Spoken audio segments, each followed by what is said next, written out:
Blog Talk Radio.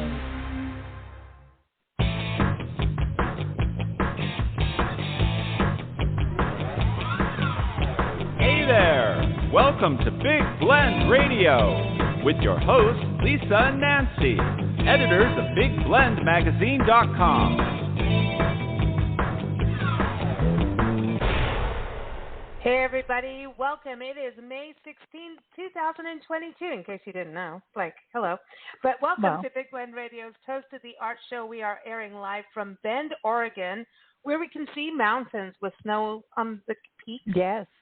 We were in Eugene, Oregon just a couple days ago, and, beautiful garden and lots of rain, but that's what makes the garden. And now we're in sunshine in the high desert of Oregon. Who knew Oregon had a desert? It does. They have a lot of lava out here, too. It's beautiful. Nancy and I are hanging out with two sweet kitty cats.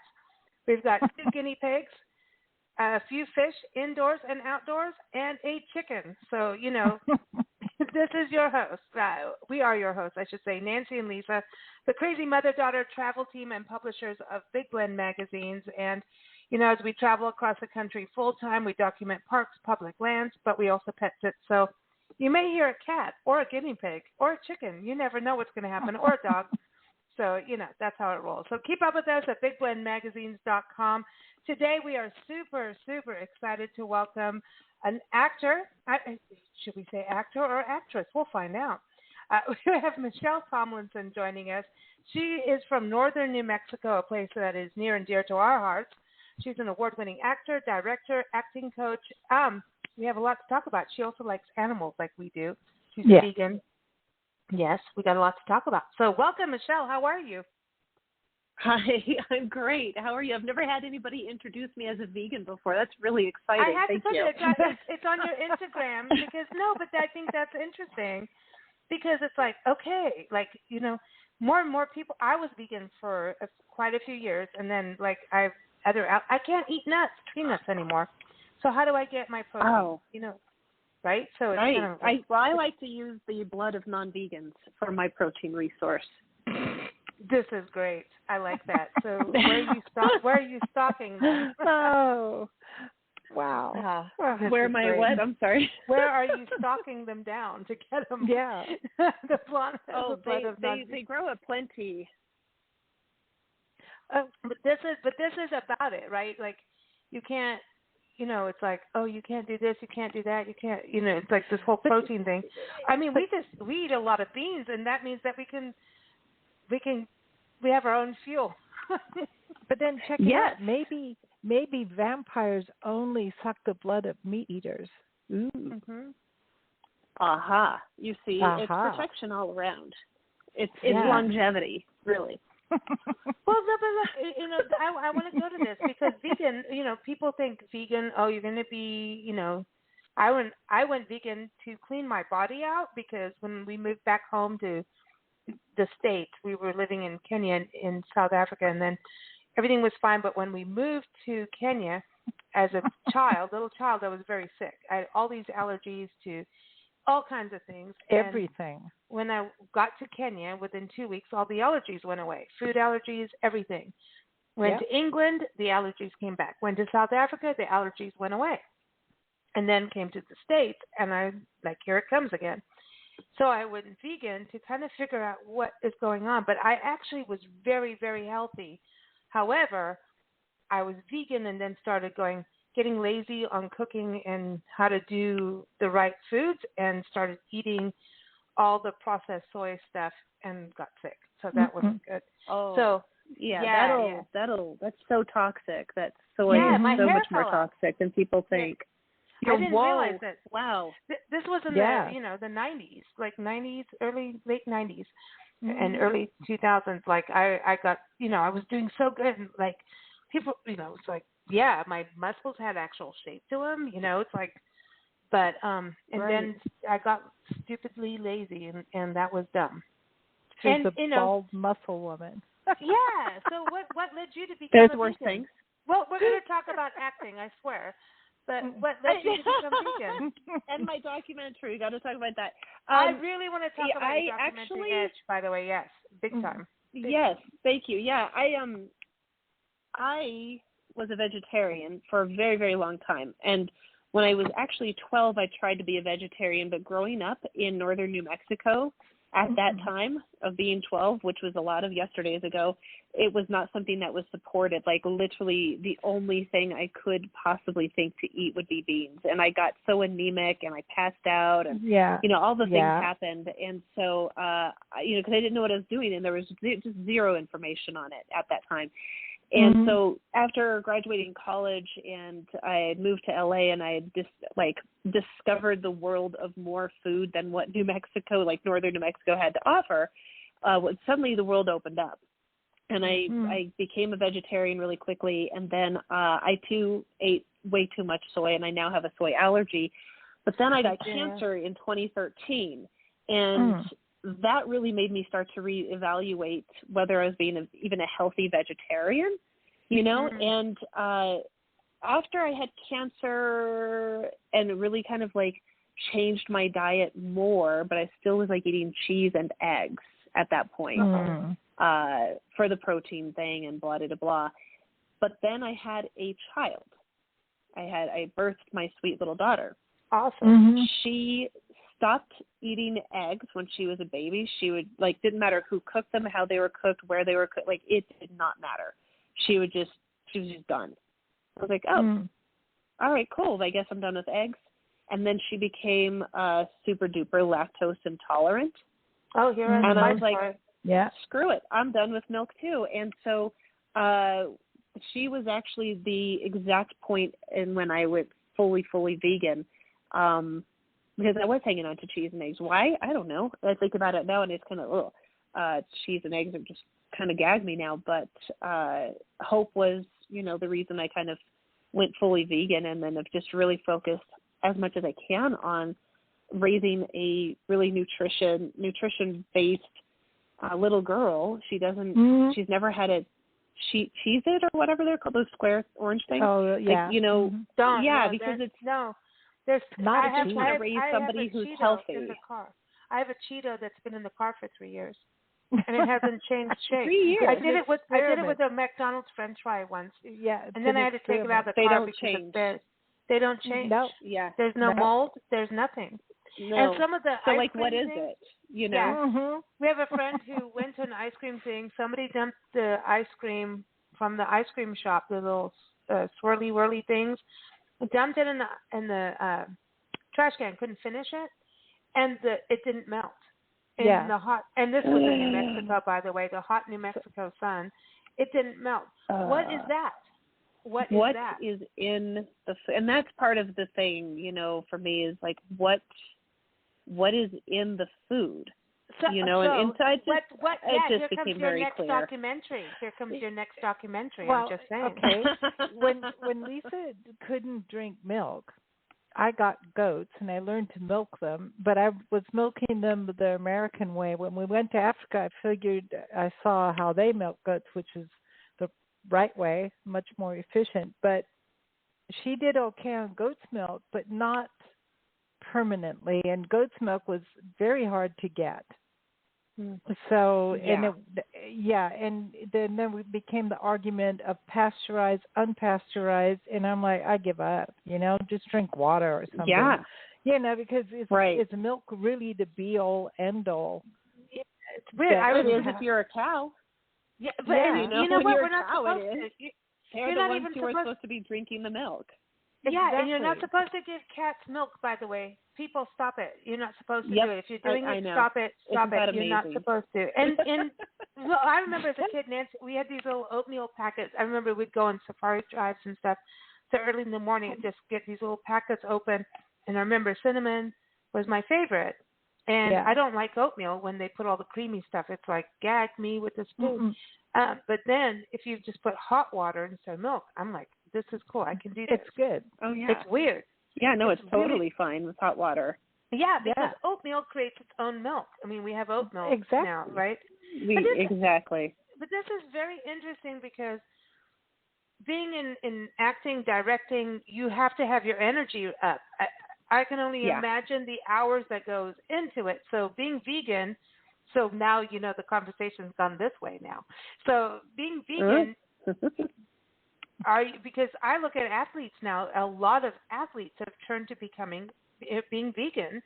Is that the same for you in directing and acting and keeping your energy up and focus up? Because people think, oh, you've got to, you're just eating carrots. It's way beyond that. I mean, you've got to be healthy. It is so totally beyond that, and it's about the nutrition that's in your food.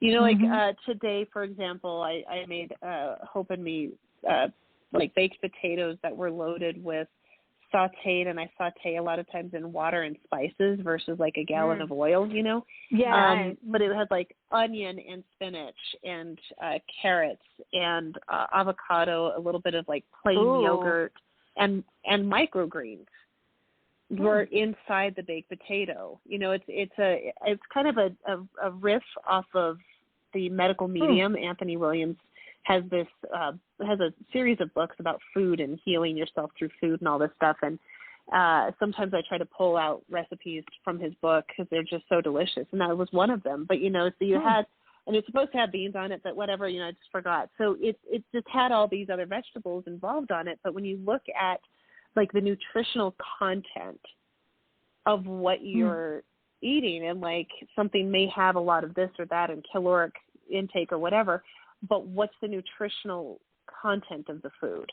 Because you can be a vegan and just be eating peanut butter on top of noodles every day, and that's still technically vegan. Right, exactly. Still technically vegan, but it's a processed food. And so I try really hard, and I'm not at all perfect by any means. I just try hard to stray from a lot of the processed foods. I love a good Beyond Burger occasionally because they're freaking delicious. Their sausage is delicious. I can't help it. It's so good. Sausage day. Yeah, we need a good vegan sausage. Does anybody? How Beyond do you make Meat? it? Beyond Meat. Well, Beyond Meat is the one that's like processed, right? But it's delicious. But there's recipes out there that you can make sausage that are delicious. Beyond, I think so. I don't know. I read the recipe, the ingredients a long time ago, and I was like, if I just squint my eyes and turn my head to the left, it's fine. It's fine. It's vegan. It's delicious. I just want to have this. You can't live on it. It just can't. You cannot say that's your main thing. No. That's like that's like a treat. You know what I mean? It's like the vegan treat, Absolutely. and that's how you look at it. Yeah, because that when I was just cooking and doing my own thing, I was healthy. But I also drank a lot of wine too, and when I was vegan, like I could not drink the amount of wine I could drink now, and that's the thing too. You cannot, no, you can't, because your body's super healthy and clean. Your body is clean, and it's you're very attuned and very awake and aware. Your brain is functioning at a place. I don't know. It's just a really cool thing. And so did that help you with the cancer side of life and going through that, being vegan? Do you think that helped? I think so. And I think it's helped me remain cancer free. And it's really helped me be just more mindful about my body. Like I don't drink alcohol at all. Well, we're which taking is more care than of the fine. wine for you. You go, you do it, kill it for me. So I just feel good. I still catch colds. So does everybody else. Vegans are not above anybody. We're not better than anybody. But in my body, I do typically, usually feel good. Well, that's when I don't have it. I just finished getting over a humongous sinus infection, so I say it with kind of a smile on my face right now. Like I feel so much better. So pardon me. No, but it's spring. Spring is like that though. Spring will get all of it. Yeah, it's. You've been getting it. All the pollen in the Pacific Northwest has been around, like cherry blossom trees. Everybody's blooming, and we're going. It's so beautiful, but you're killing me. No, but it's also exactly. It's gorgeous. It's monoculture. Yeah. That's where the allergies come from, these big fields of everything's the same. So where you might have before monoculture, you would get little bits of this and that and not become an allergy.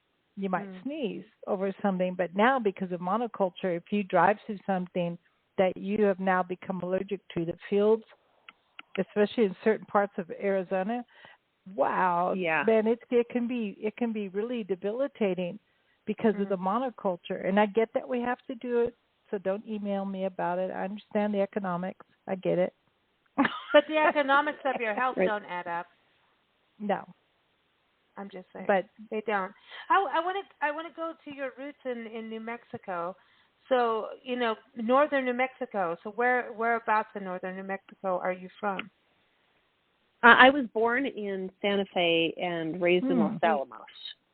Okay. Oh, Yeah. the Manhattan Project land. I know. Yeah. I used to have to Crazy tell history. people that I didn't glow in the dark. Los Alamos doesn't really have the best reputation for all the radiation in the land and the radiation barrels that got buried in the 40s and leached out into every pueblo close to Los Alamos, all of the Native American pueblos and the land.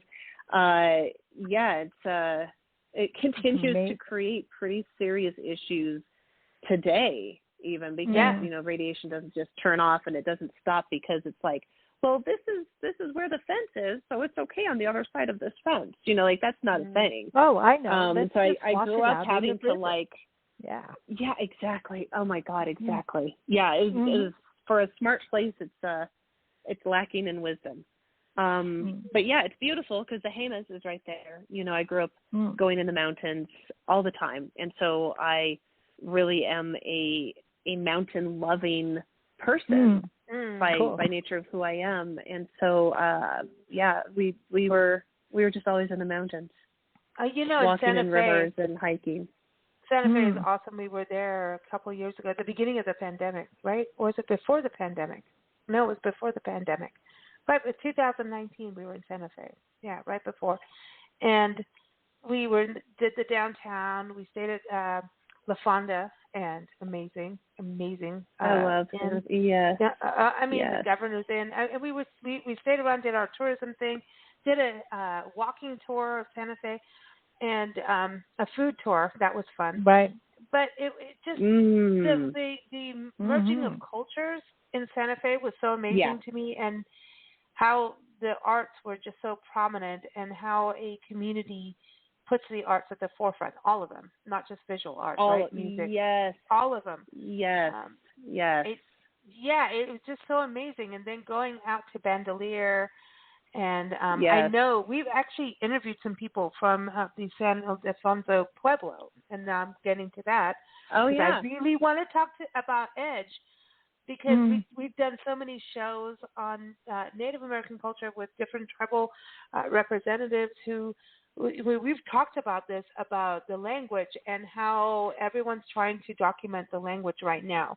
We're in Oregon right now, but even we were just in the Redwoods area, and they were talking about, we've got to get this down. We were in Louisiana a couple of years ago, and Natchitoches had a folk festival, and there was a lady in their tribe. There's only 600 people left in their tribe, and she is basket weaving, and I couldn't even interview her because of the sound. It was so loud in this place, and it was also just kind of rude in a way to start recording her. It was and she was just talking about they don't have their language, and they're trying. Her father created the alphabet for her tribe, and it's out. And it was blessed by the Congress, and it's in the Library of Congress and everything.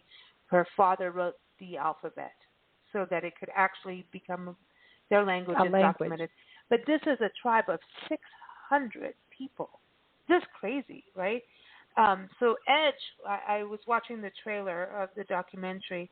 Tell us about this, because it really does get into this specifics of, and I look at how the world in this, our country is divided, and people are moving, and it's now or never, right, to save these languages. Yeah. And the stories.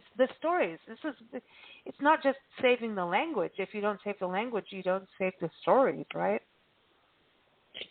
It's as I've learned, and I still feel like I have about, I don't know, if you could fill the bottom of the Grand Canyon and maybe take that all the way to the moon, I feel like that's how much I have left to learn about all things Native American culture.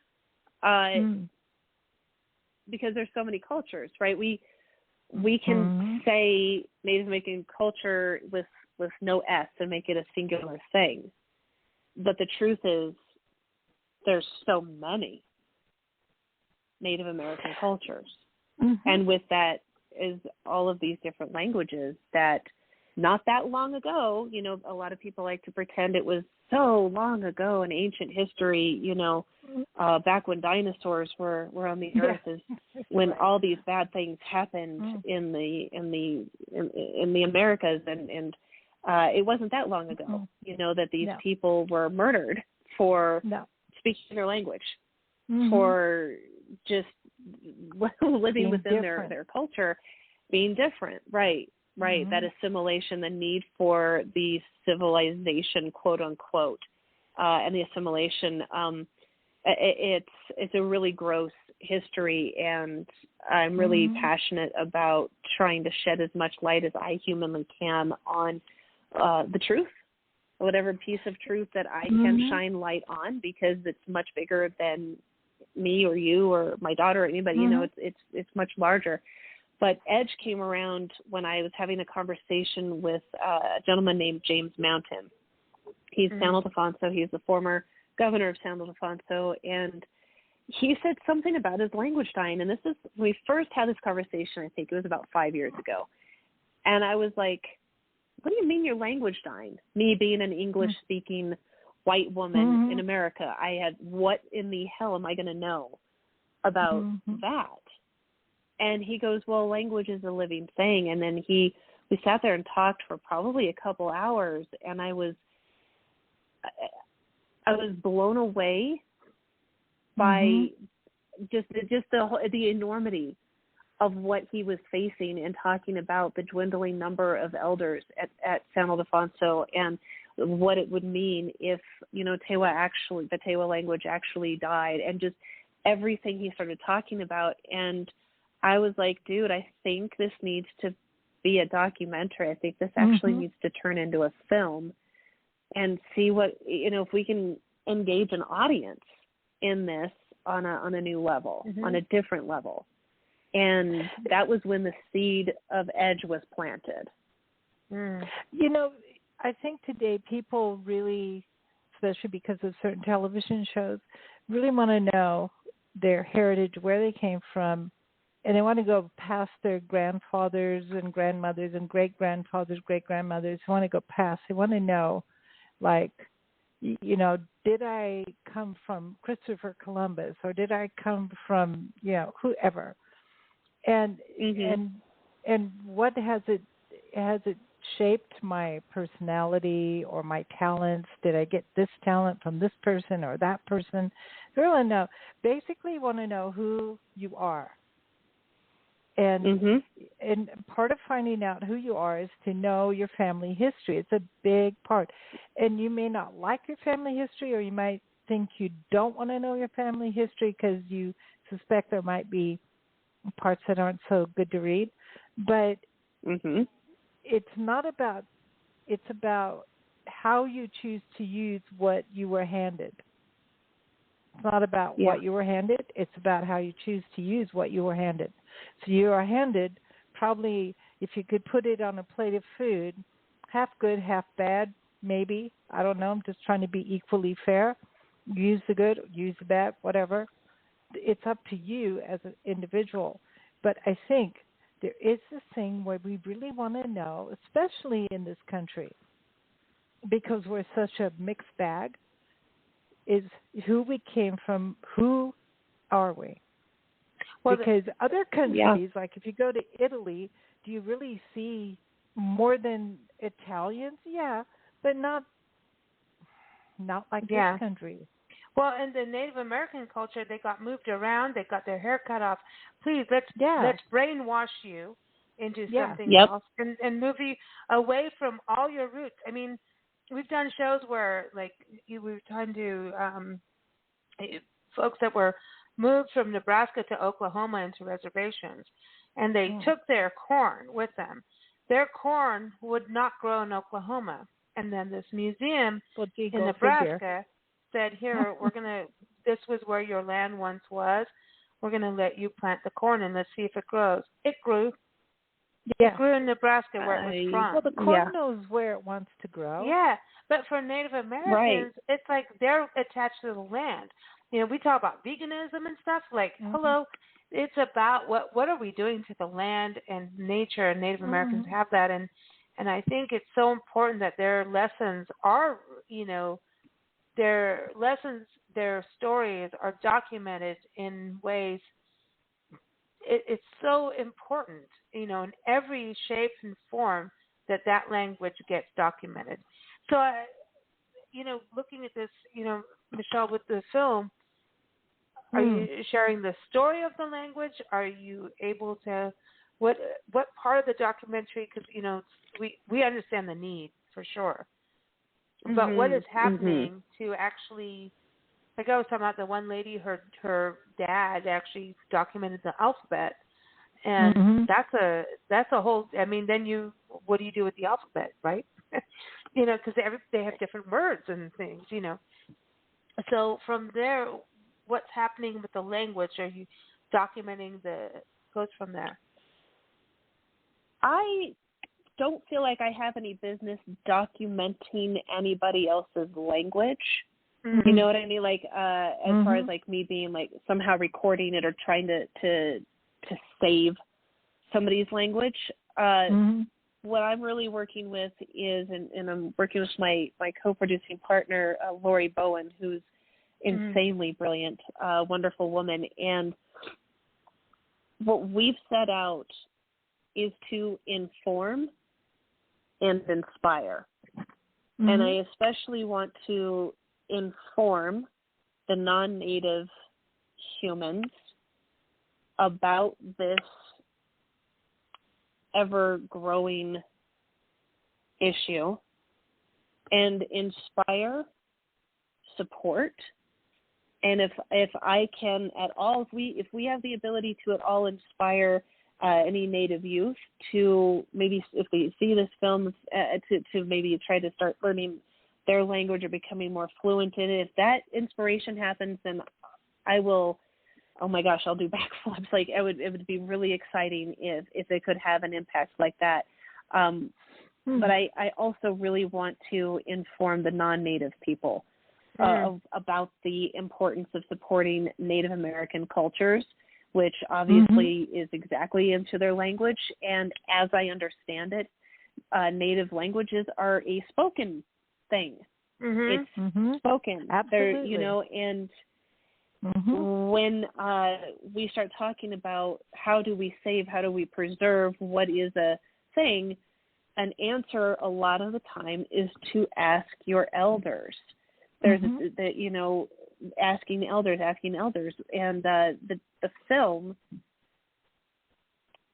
talks about the issue, talks about how the issue of losing languages affects cultures and everybody in the earth and our relationship with the earth and the spiritual relationship with everything, and offers solutions. So it actually has a really solid beginning, middle, and end story-wise. And James Mountain is the person that we've highlighted the most in the film, as he was the one who inspired the entire thing. He's the former governor of the tribe, right? Right. You know, Samuel DeFonso. The language of a culture, I mean, the culture and the language is the same thing. When you shift to another language, like since we spent so much time in parts of Africa, when the British came over and everybody now needed to go to missionary school and speak English, there is no way that the teaching them English didn't in some way impact their own culture, because how English was taught at that time, mostly through churches, was you will not speak your native language in this building. You will not this, you will not that, you will not that. Instead of let's be bilingual, like why don't you learn the native language? And a lot of people did, but there's words. We all know if you travel, there's words in different languages that you can never replace with English. You can't. It just doesn't mean the same thing because it doesn't have the cultural background. And that's why the Bible that's also is discussed in the film. Yeah. People. Cool. Just saying. Everybody reads the Bible in different language. I'm just saying, No, it's so funny, but this I love what you're doing. So Edge. So right now you're in the production part. Tell us a little bit when people can see it. Where, what, and how. We're currently in post. Yeah, we're in post right now. We've shot it, and we have some beautiful B-roll in there. It's my editor is a guy named Alex Simon, who I've worked with him many times over the last several years, and he's been editing it, and we are 14 minutes into the next cut. We'll have picture lock by August, and we're looking for finishing funds. We're poking around for finishing funds because it is a documentary, and those one of the biggest reasons they do take a long time is totally money. Yeah, we have to pay the people to do the things. Paying editors and cinematographers and sound people, and absolutely, I have an amazing composer attached to it to help with composing a little bit of music to it. Cool. My friend Harry Manfredini, he's epic, and post sound and stuff, and it's 99.9% of it has all happened in New Mexico, which is great. Awesome. Like all the shooting, I really wanted, because for me it's going home, and for me it's being able to go home and give back, and give back in a way that can have a positive impact, which is isn't that cool? Which is really important. Yeah, that full circle. That's kind of, I think there's a point in a career where you go home. You know what I mean? Yeah. It is. There is a point in a career where you do that full circle turn, and to give back is important. And how does that make you feel as an? I want to talk. Do we say actor or actress? We'll get to that. But like as an actor, no, seriously, I think when you have to say actress, we have to put on a tutu. But I know, same. But you can wear a leather jacket and a tutu, right? But going back home, like there is that circle back, and I think it's with every career where you just kind of somehow the world just conspires that it happens for everybody in some way. I agree. Yeah. Home always calls you back. Yeah. Yeah. That's cool. And I'm definitely feeling the love of possibly making New Mexico. Oh my God, yes, making New Mexico home again. It'll be in a new way, it'll be in a different way. Because you can't really go home again. But I am really considering that being the next location, like the next place we live. I'm attached to direct a couple of features, so everything is shooting in New Mexico that I'm attached to, director-wise. So but look at it. It just kind of makes film sense. History is huge. The film history is massive in New Mexico. When we were in that 2019 trip, we stayed in Gallup, and a friend of ours' family owns a motel there that's very famous for being home of all the movie stars when they filmed. El Rancho. El Rancho. Yep. Hello, Tanya I know what you're talking about. Do you know the Ortega? You're going to know them probably. Tanya Ortega, and she runs a nonprofit, the National Parks Arts Foundation. And she's like, if you go to New Mexico, because she does artist residencies, you should do it. You should do it. Where artists, and no matter if it's filmmaking, pottery, painting, dancing, singing, it doesn't matter. Music, writing, whatever. You stay in a national park for a month. And so one of the artist residencies is Chaco, and then Aztec Ruins, done Fort Union. And so we've gone to some of these parks. We've interviewed all the artists. Every first Friday, that's what we do. Everyone listen to our show. Every first Friday, we interview artists in these residencies. But northern New Mexico has been a huge part of it. And so we stayed at El Rancho, and we went to the Native American dances that happen in the summer. And that was pretty magical to, really experienced that, and went up to Chaco, and I don't know. There's just and then when we did Santa Fe, and we went to Bandelier, which is really close to. Isn't that right? The pueblo that you're talking about, San Ildefonso. Yeah, Jemez is right there. Right there. San Ildefonso. I mean, there's so many that are all. I mean, it's all in there. Albuquerque and north. Is it 19? As I recall, 19 like pueblos. 19 pueblos all throughout that area. Yeah. And when you go there, it is so humbling. You just realize how, like, I don't know, it's the closest I can get to Africa, where people are so connected to the earth. There's nothing like it. And it just was, I felt home there.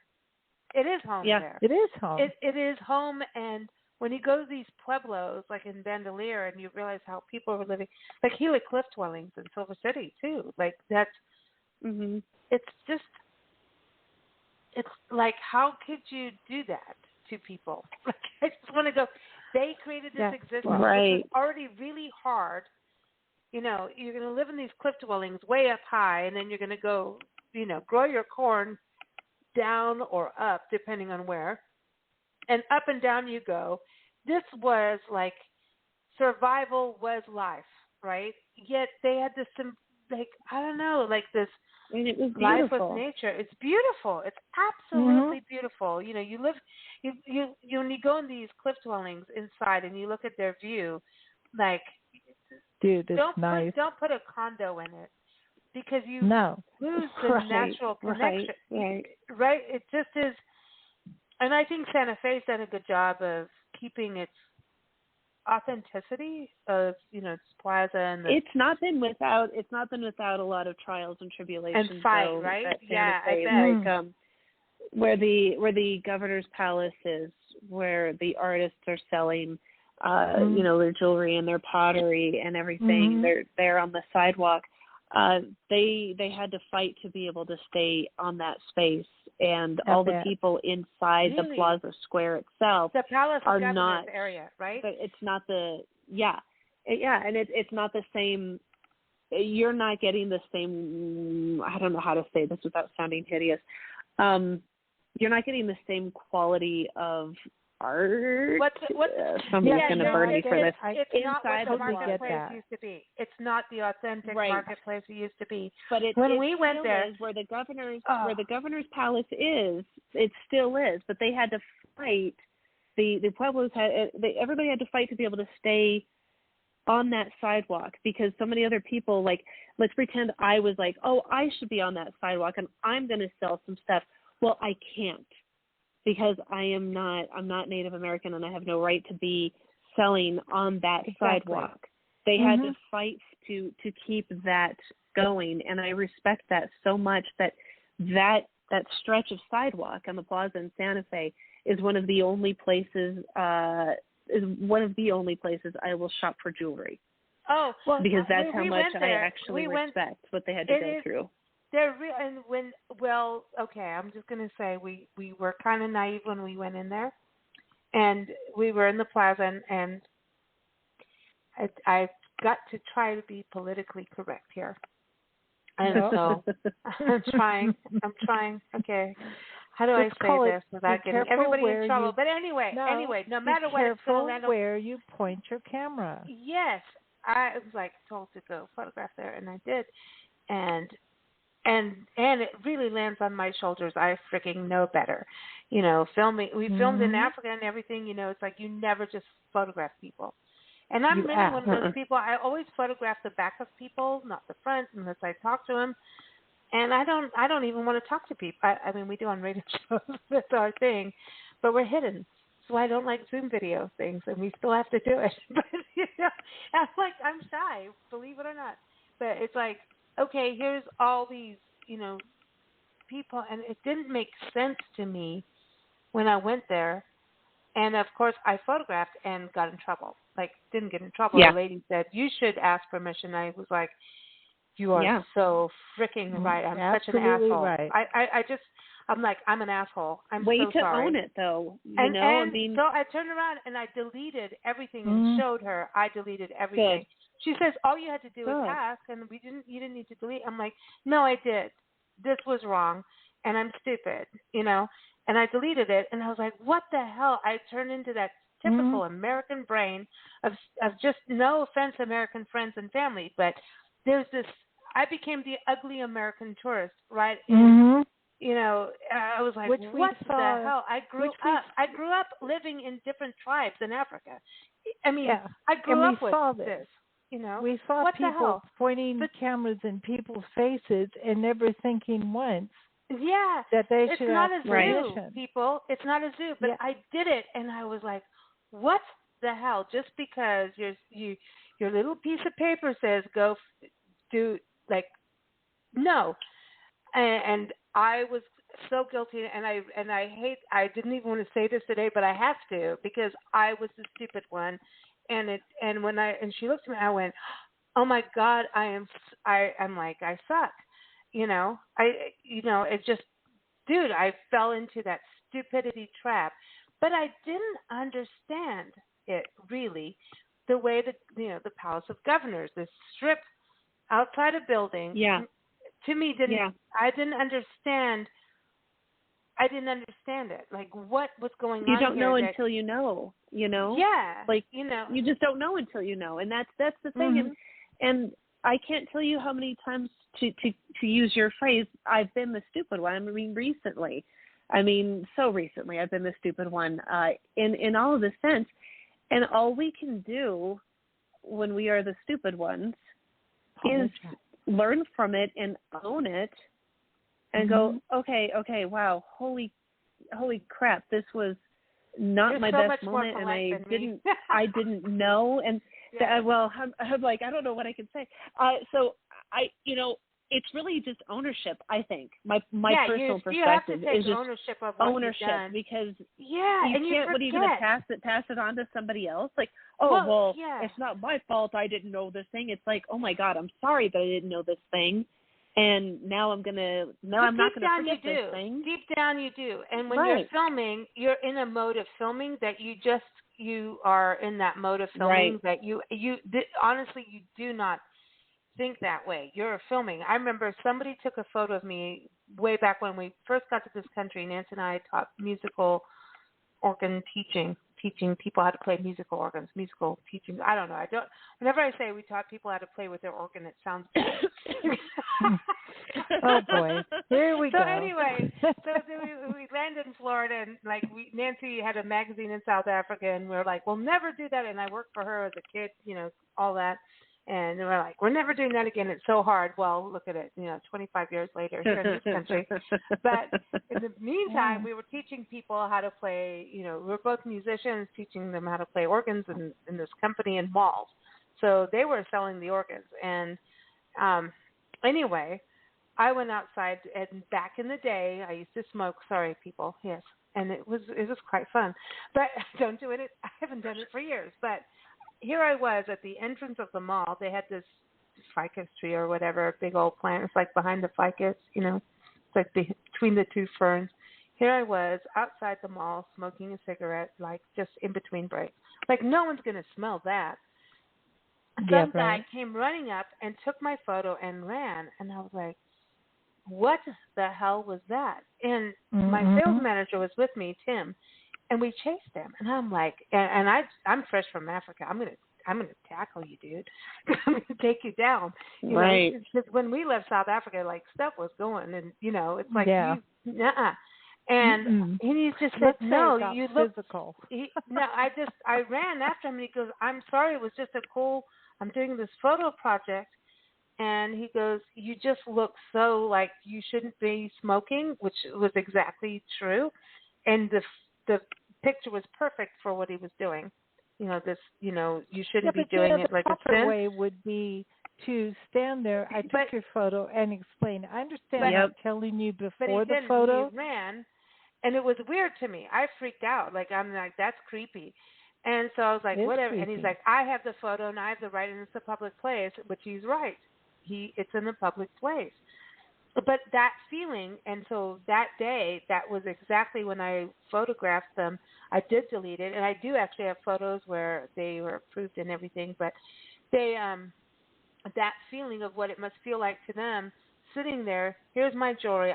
This is an art, and yeah, it's changed over the years, of course. The more they don't get to have what they need and respect and placement, right? It's going to change of who comes in Santa Fe, but that day was a lesson, and it was something I really understood. Like, I've been on the other side of that in some way. Yep. And it's like, I'm not a zoo, and neither are these people. These are people making a living, and they're not animals in a zoo, and we shouldn't be putting animals in zoos either. So, just saying. So I really, word. Yeah. So it's interesting about that. You understand that when filming, you're in that zone. Like, you just don't even. I think we get into a crazy zone. I wasn't doing it as a tourist. You know what I mean? It was just I was doing my job and totally forgot that side, and I was stupid at it. But I think there's something to be said for the film industry too, to be aware of their surroundings, of what you're doing.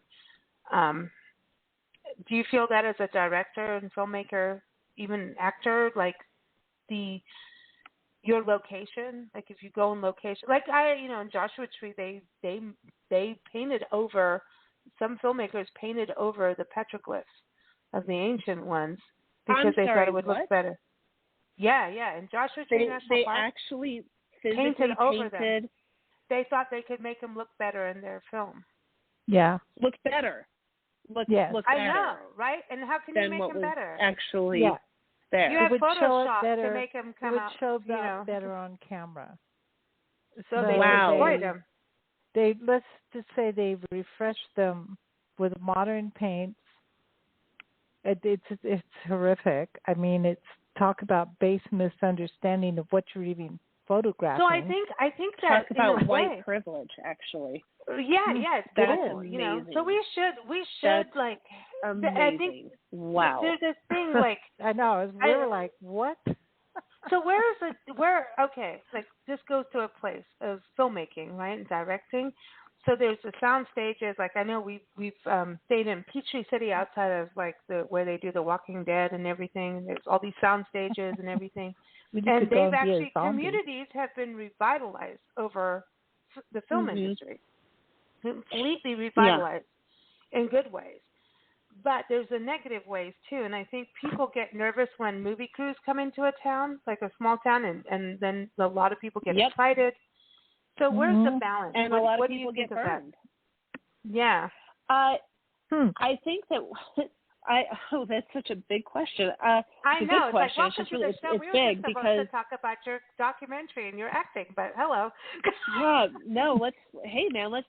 we're gonna go. Let's take it all the way. As a film community as a whole, the amount of respect that actually really needs to be paid to the land that we shoot on, doesn't matter where, the people that we work with, doesn't matter who, the amount of respect that needs to be shown to every grain of sand and to every single soul that we have the good grace to work with, all of it needs to be respected tremendously more. And it's really easy to lose sight of that. And the film community at large, we had the Me Too movement, we've had a pandemic, we have had the Black Lives Matter movement. We are seeing more representation now across the board, which, my God, it's about finally time.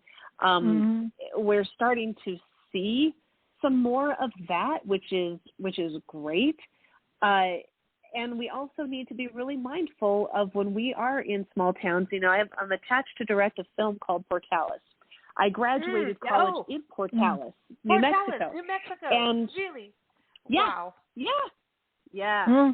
Cool. And the last film that shot there, and I'm sure screw it, I'm just going to say it anyway, Hell or High Water, completely screwed over the entire area. They didn't, and I don't think I can probably go into details of how and why, but there's just a lot of things that were exceptionally mismanaged. And now we're looking at wanting to shoot in Portales because, again, bringing it back full circle, right? Like getting to work with people at the university, John Barr, who's a professor there, and New Mexican woman, Tish Miller, wrote it. Her husband's producing it. They hired me to direct it. And so we've got a whole huge, strong New Mexico base, and as well as being able to possibly work with, some of the college students and stuff like that, and really incorporate the town into being a part of this film, and really inspired by it, really excited about it, and having to fight against not the people,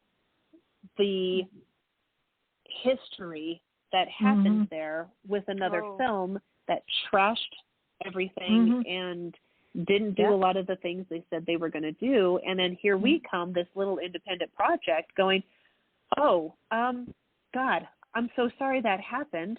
We're not jerks, and we're just going to work really hard to prove it to you. And, my history there helps a little bit because I'm still attached to the school in a lot of ways. But it's, when you go into small towns to shoot your big budget film or small budget film, you treat everybody and every place with respect. You don't leave litter. You don't leave your trash. You don't, you tip your waitress.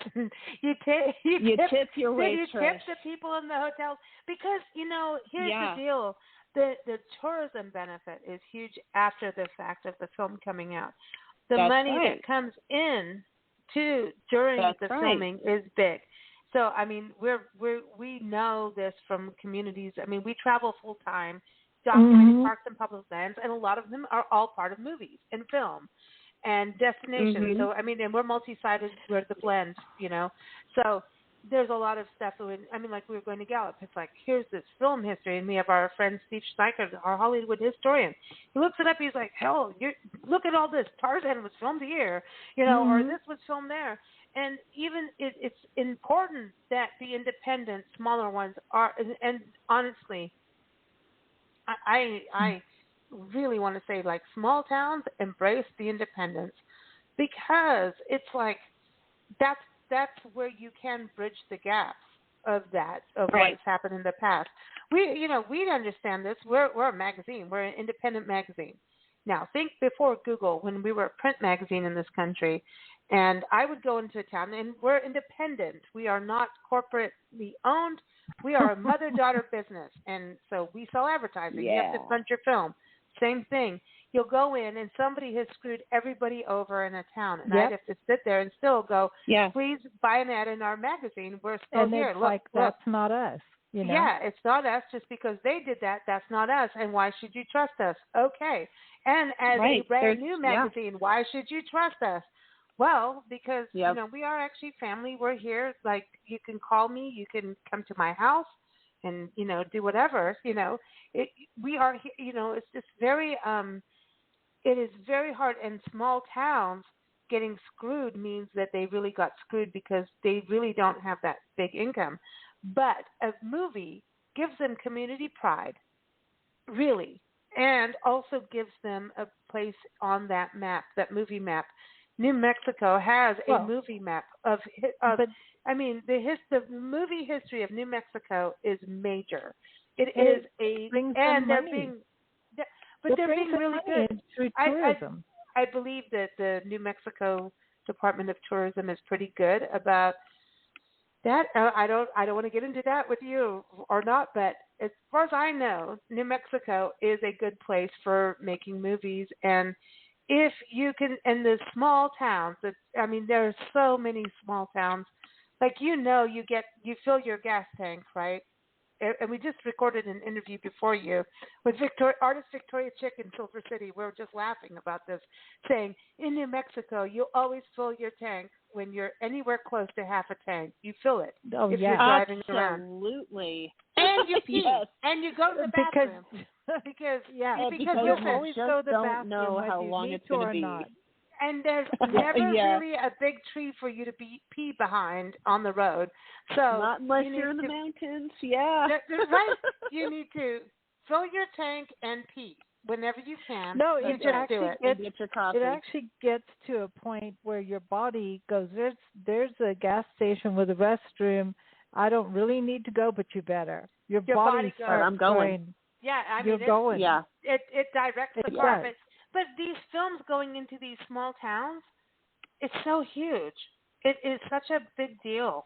It really is. It's and a huge deal, and it Mm-hmm. needs to be done with a lot of love and respect. Just be kind. Just be kind. So, Yeah. It's so basic. Communication. So is that part of what happens now? So Portales is going in. Portales, is going in the communication with the community, right? And talking. Yeah, it has. It has. It's been the folks over at Chamber of Commerce have been. Cool.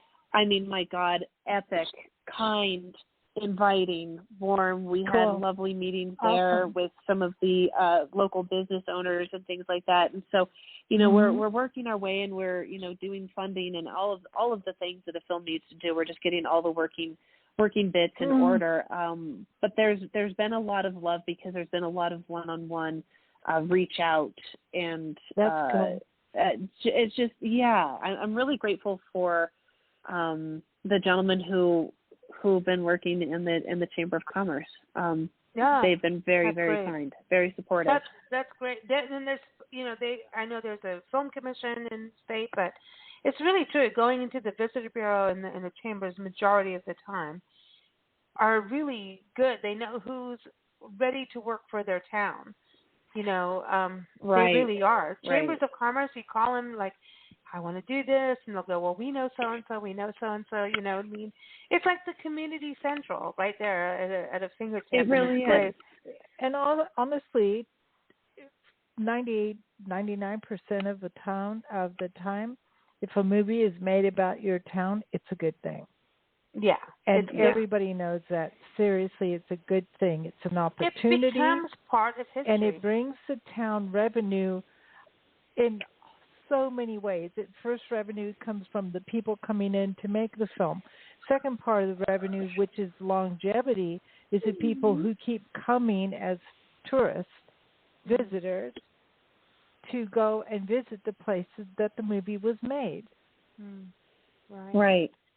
Very right. cool. And then you also have the ability to hire local talent and pay, hire and pay local talent to work on the film.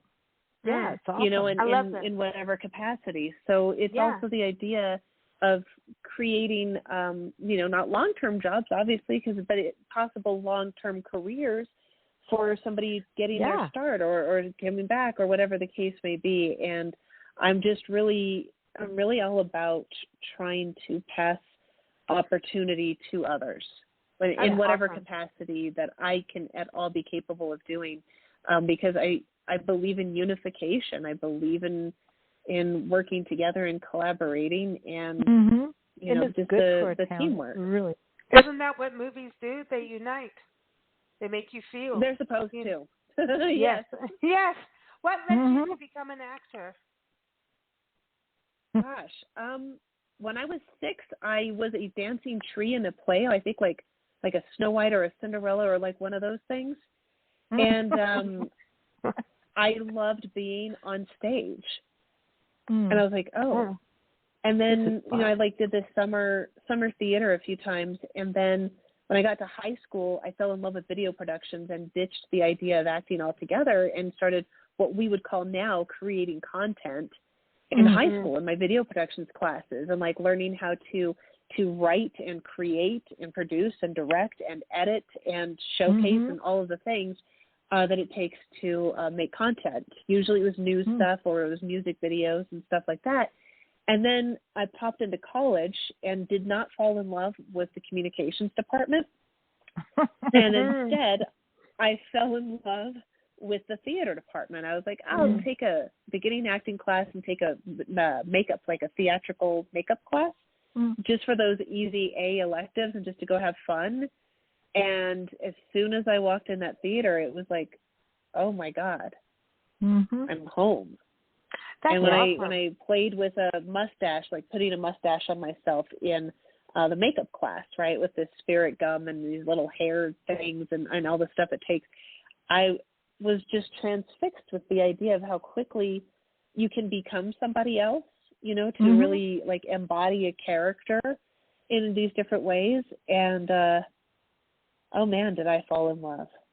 Isn't it a way to travel the world in a way and become different people, different things, like become a master of different jobs, a master of different identities, emotions. Yeah. You could be a mother one time, not a mother. You could be a villain. Yeah. Just to feel that, and like you don't have to be in real life, but you're able to really embody it and learn about it. Like you can't embody it without learning about it, right? So you get to go down the rabbit hole for a while and then be it, and then go, okay, now it's time for a new thing, where most people get stuck in it for 40 years. Right. It's acting is incredibly liberating, and it's very inspiring, and it's just ever shifting, ever changing, and ever challenging. It is just a wonderfully freeing experience. I love that you're teaching too. You're teaching, I love which teaching. is great. Yeah. And so, are you able? Did people have to be where you are? Or are you teaching like online? All levels. Everything is online. I started doing online when my little girl was a baby. I moved everything online. And so when the pandemic hit, it was like, okay, well, I'm already doing everything online, so we're good. It's going to go there and then I do some live classes in Albuquerque in June. Yeah. So would you ever play a part like a serial killer or something like that? Would you play that? Oh, definitely. Cool. I mean, goodness, yes. Yeah. Because it's fun. It's getting to play, and it's, Is there any part you wouldn't play?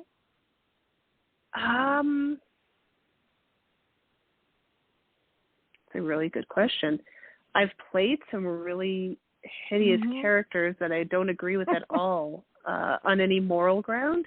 Yeah. I think now being a parent, being a single mom, puts me in a different area brain-wise of, I don't know. Ooh. I don't think I would play a stripper now, mostly because I'm a mom. And I'm old. So, I don't think I'd do stripper roles anymore. She's a screamer, though. She's won awards for being a screamer. Yeah, I've done that. I've definitely done that. I've had a lot of fun doing that. That's a really good question.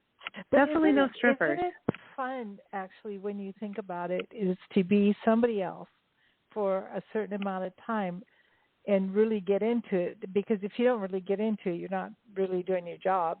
It's not convincing to the audience if you're not really into it. But then, you know, when they use the term typecast, especially for people who are in TV series, like once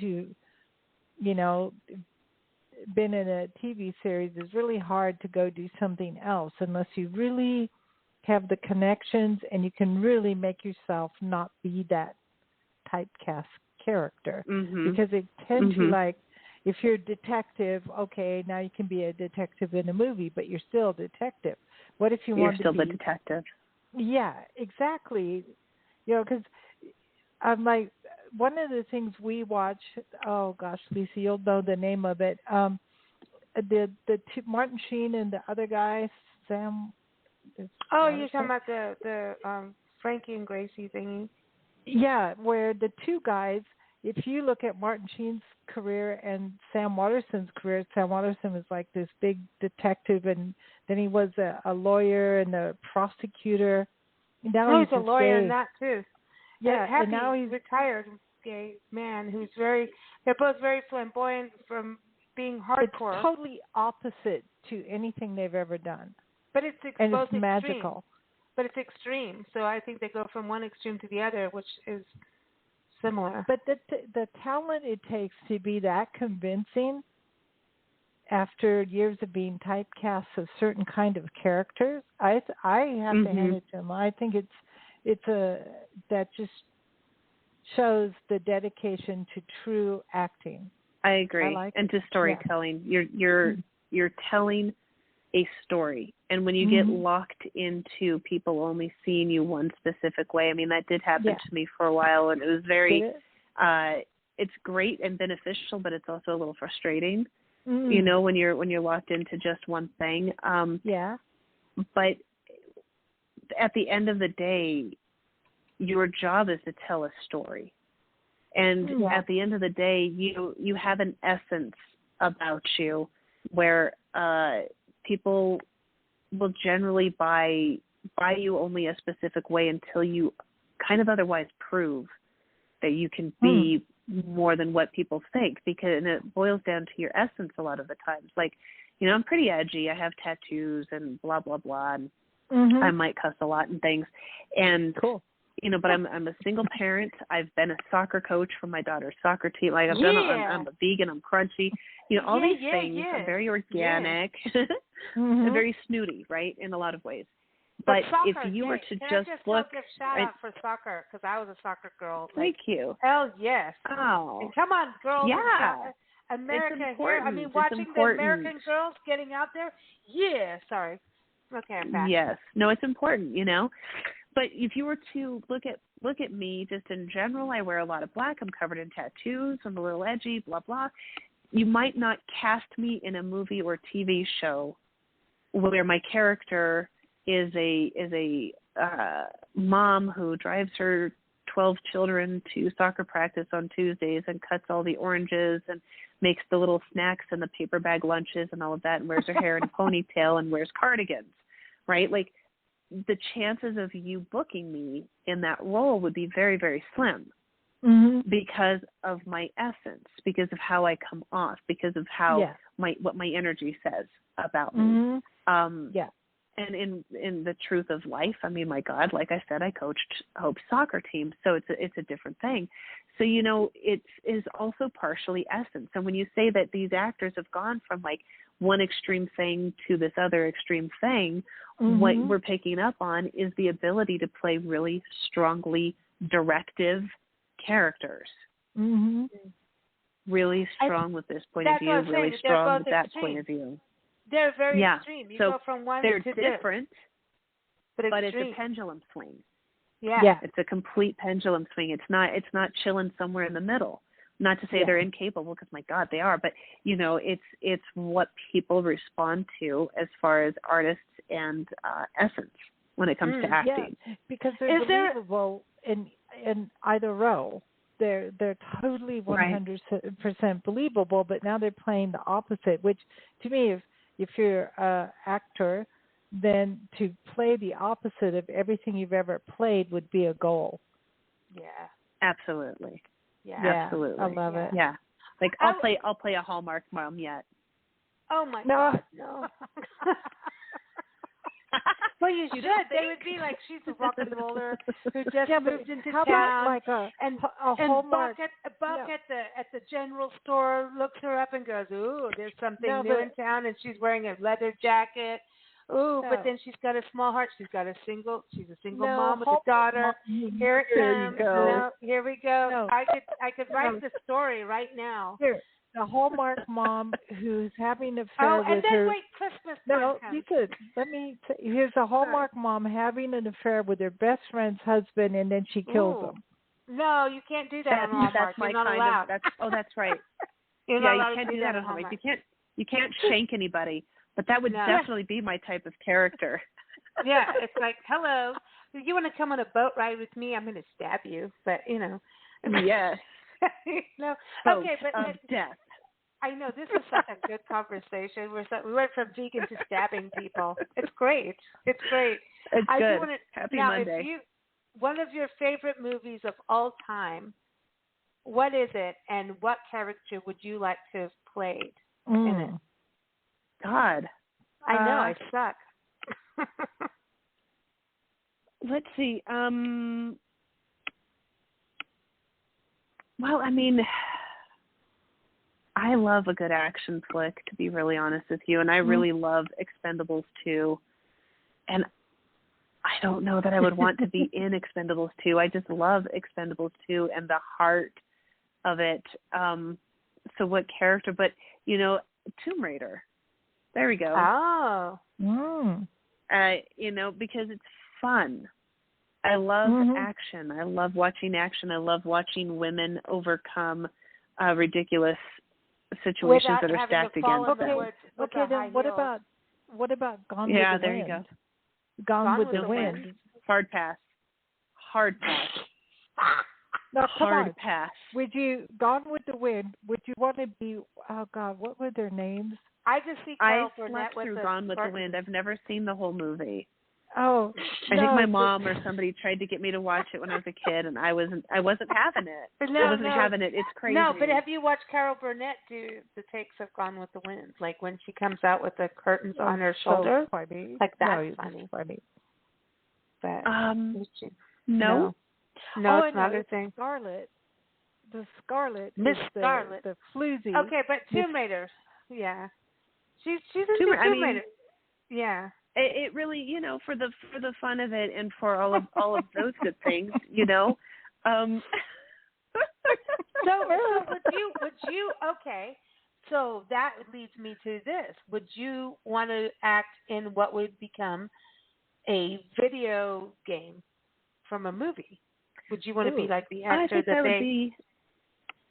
Yeah. I think that would be that'd be a lot of fun. Actually, I mean, there's a different pressure there, right? Because if it's a video game being made into a movie, there's a very specific fan base that they're going to expect really specific things from the production, not just from you, the actor, but from the production as a whole. So, I mean, it's definitely a different type of, pressure and stress, maybe, I guess, around it. But I do think it would be an awful lot of fun. And it'd be interesting. Right on. Yeah. Okay, so now I know you love music, so I want to know, like, your ultimate band you're going to go perform with. Who would it be? You're going to just go Ani jump? DeFranco. Oh, very cool. Ani DeFranco. Yeah.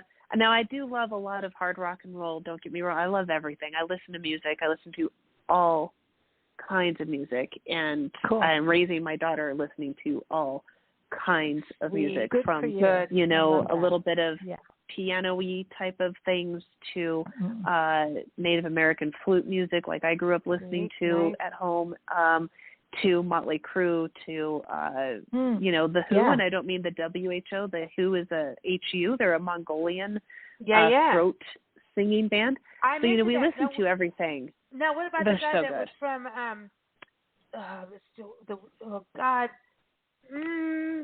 he went to Mongolia. There's a documentary. He went to Mongolia. He's from the band. Oh God, Big Old Jet Rider. Come on. What is the band's name? I never remember their band name, which is stupid. But they're like famous, Big Old Jet Rider. Da, da, da, da, da. Anyway, he's Steve Miller Band? Yes, thank you. Good one. You're welcome. He's passed now. Thank you. You get 10 points. Yeah, he's passed away now. Good save. But he was blind. Very good. Thank you. He was blind, and thank you for saving me on this, because this guy is he's more of a blues guy, right, in the band. And he went to Mongolia to study tuba and throat singing, and I drove Nancy nuts for like a few weeks. Oh, God. I got all stuck in this. You've got to watch this documentary. And then he ended up performing with their big thing every year, kind of like the Gathering of Nations, right? But this is like the gathering of tuba and throat singers from like Mongolia. And he went up and performed blues for them and learned to do it through tuba and throat singing. You've got to watch that documentary. I'll have to find it. Oh, my God. I do. I freaked out. And this was about 10, 15 years ago I watched it. Yeah. Oh, this is not new at all. Oh, I know. Definitely have to watch it. I will track that down. That sounds really amazing, actually. He was alive, and then he died. I think he died. He died. But he died. But what he did was so amazing. And what he got into the culture of the people doing this throat singing, because it's very Aboriginal. Like when you think about a didgeridoo, you're doing that circular. Oh, it's wonderful. It's insanely cool. So, and you've got it. I'm going to find it now. It's going to start all over again, Nancy. Because once I get into it, it's really cool. Send it on over. Yeah, that's awesome. I am so into it because we can do so much with the power of our voice as singers. It's like, dude, it's insane. The original we voice. can create a tornado in our own chest cavity and throat cavity. Like, you can do it. And it goes into your diaphragm and you can get crazy weird, you know? And it can, you know, music, to me, music, I'm surprised I didn't grow up and become some kind of musician, because I really do just love listening to music all the time. I love it so much. I love it to help my mood, to assist my mood, to take me to a different time and play, like whatever the things are. And Ani DeFranco, for me, like, she represents like pure, beautiful, brilliant, badass. Like, she couldn't get signed. You just said it. I was like, she's pure badassery. She started her own record label, you know, because I think she was like 19 or 20. She started Righteous Babe Records because she couldn't get signed at the time. So she's like, screw this. I'll do it myself. I got this, guys. There you go. You men who aren't going to sign me, you men who are saying no to me, I will just do this myself. And her music, especially her earlier music, was like Not a Pretty Girl. Oh, it's my anthem. I love that song. It takes me to my bones every time. Yeah. I love it. Cool. She's just, so I saw her in concert with the once, and it was amazing. I've not seen amazing, and I would love to. And the thing is, so good. Doing your own album label now, I think it's imperative that all artists do, in a way, do their own thing in because it's the only way to have the integrity of your craft at times, especially as musicians. Yeah, it's also the only way you get any money. Also super hard to promote everything and advertise it and rise above. Like, it's great that we have the internet, but then it sucks because really streaming doesn't pay. You know what I mean? It's like it's a hard, wild world. But I'm going to close this with a song called Fiction Theater. And I have to because it's acting, but you said that you won't play a stripper. Well, the song is about a stripper. Oh my God, that's brilliant. That's actually so a hooker. It's written by Michael. Wonderful. Well, Michael and Spider had this band called Red Wedding, and it was one of the the very first punk glam rock band in the late 70s out in LA. And even like Jane, they opened for Jane's Addiction, who stole some of their music. I didn't say that. But dude. Oh my God, no. Yeah. So this is from their album Red Wedding. Perry. Sadly, Spider has passed, but he's one of the most brilliant, I'm watching my language, guitarists on the planet. Taught a lot of the greats that we hear today. And Michael has still gone on and done some music. And but anyway, Michael and Spider, he was on our show years ago, and they always said, when you come to Tucson, you got to go have margaritas with us at this tiki lounge. And then we called them and said, we've moved to Tucson. We're here. So we had dinner with them, and we've been best friends ever since. They did the music for our show, the intro.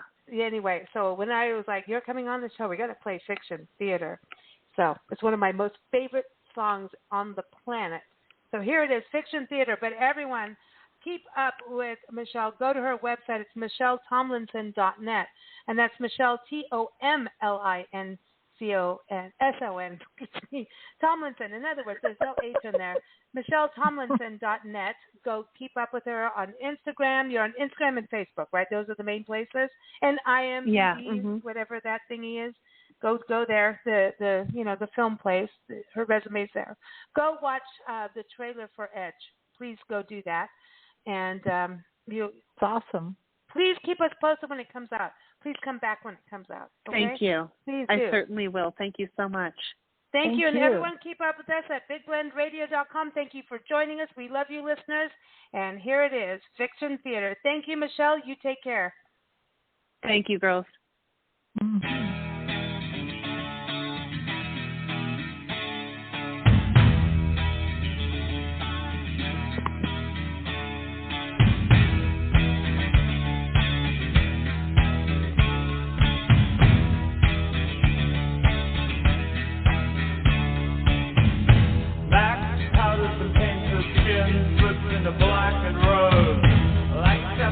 Cigarette, she puffs, she blows. Max stands on a corner, feels no shame. She's a money-making machine, sexy for men of fame. When you're down and out, you take the high